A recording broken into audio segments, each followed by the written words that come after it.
Hey everybody, welcome to Raising Vibrations. So, over the last couple of videos, I've been talking about the importance of integrating a somatic learning process to your astrological practice.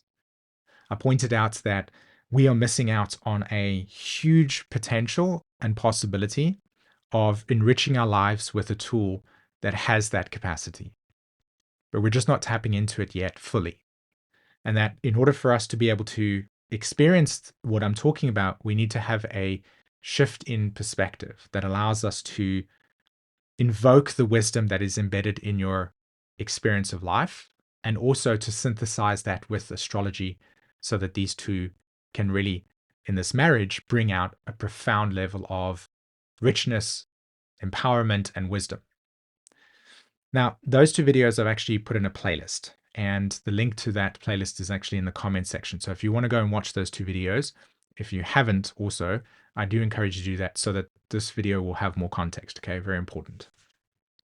But what I want to do in this video is show you an insight that I use on a consistent basis that allows me to access this richness and power and potential that I see with the marriage between astrology and natural wisdom.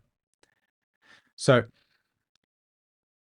when we come to astrology, or when people come to us for astrology readings, or we've come into astrology ourselves, oftentimes it can be through a crisis, a dilemma, a natural passing by, and we're curious about ourselves and we're seeking self sort of inquiry. There are a few other examples, but primarily those are the sort of like three, right? Self-inquiry, a general crisis we're in, like a dilemma, and also that maybe somebody pointed out to us that we should do, think about astrology, right? We want to make sense of the world. Now, in all of those scenarios, that experience itself, we are seeking something deeper. We are seeking to access the wisdom that we believe this tool, astrology in this case, can provide us. And in the case of an astrologer doing an astrology reading for you, you'd like for them to pass on the wisdom that they have. Or when you're in that crisis phase, you would like somebody to help you overcome the dilemma or the crisis that you're in, and astrology is that tool. So often we're not actually seeking so much the thing on the surface, but much as we're seeking the delivery or the ability for the wisdom from one person to be transferred onto you, right? Or you're seeking that wisdom that awakens something within you. And my dilemma is that we're missing out on that, as I've talked about. So the insight that I use, that I encourage you to then begin trying out after this video to see that you can experience the same thing, is I'm going to start off with two signs, right? Aries and Virgo. I think these two archetypes are pretty classic in our lives. We've experienced it always, certainly for my life. And in your life, you've experienced these two signs. But let me show you where the schism is, and then let me show you how shifting your relationship to experiencing in life will actually teach you more about those signs than you've learned in textbooks and words for the last, I don't know, however long you've been in astrology. Matter of seconds. So, firstly, when you hear the word Virgo and you want to try to describe it to somebody, notice where your attention goes. Same with Aries.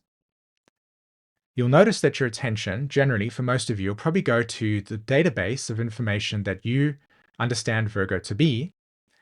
And in this example, what I'm really pointing out to is notice where your attention goes, right? It comes out into the cosmos, into the sky, and into the sort of factual information.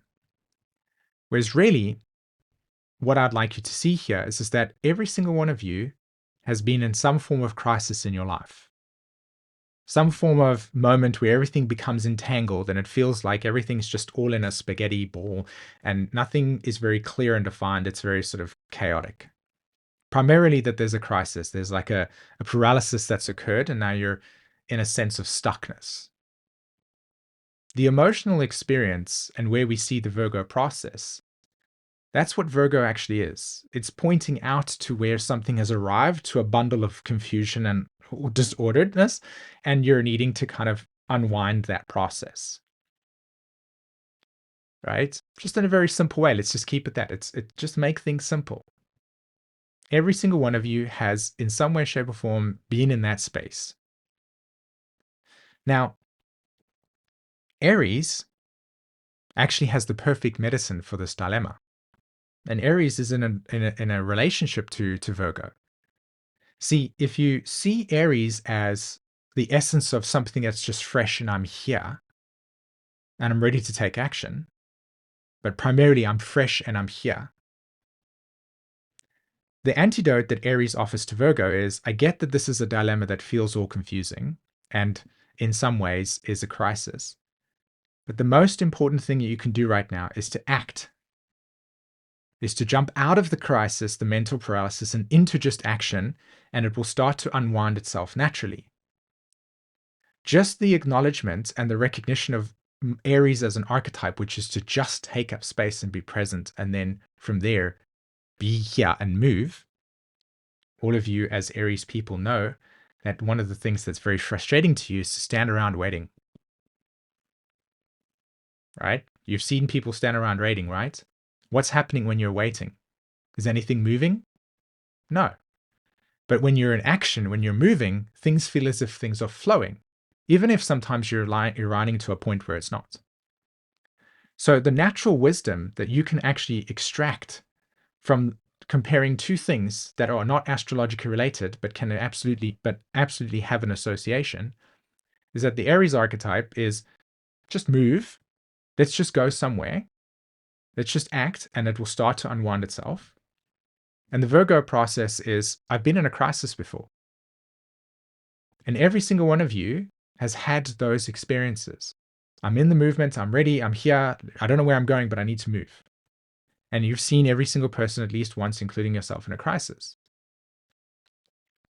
These two polarities, these two aspects themselves speak to not only experiences that we've lived through, so the observation correlation dilemma, but you've also actually been able to see that the natural wisdom of these archetypes have embedded in you. We just haven't seen them. We didn't pay attention to them.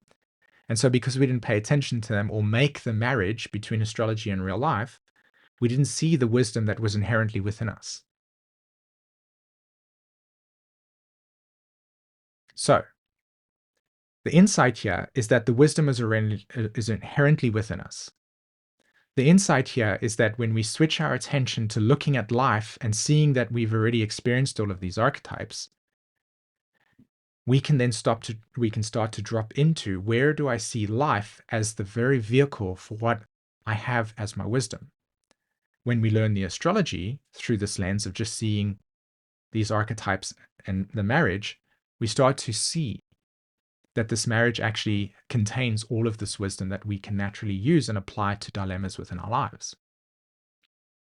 So what I would like you to do after this video is, just for a couple of days, start to notice around you where experiences and situations actually hold that you would have just looked at and said, well, there's if I'm thinking about Aries, where is somebody taking up space?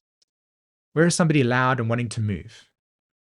Notice where there's a crisis and that person's in that Virgo paralysis mode. Another example would be the Cancer archetype. Over the next 2 days, just notice the Cancer archetype is where I need security, where I'm not safe, where I am safe.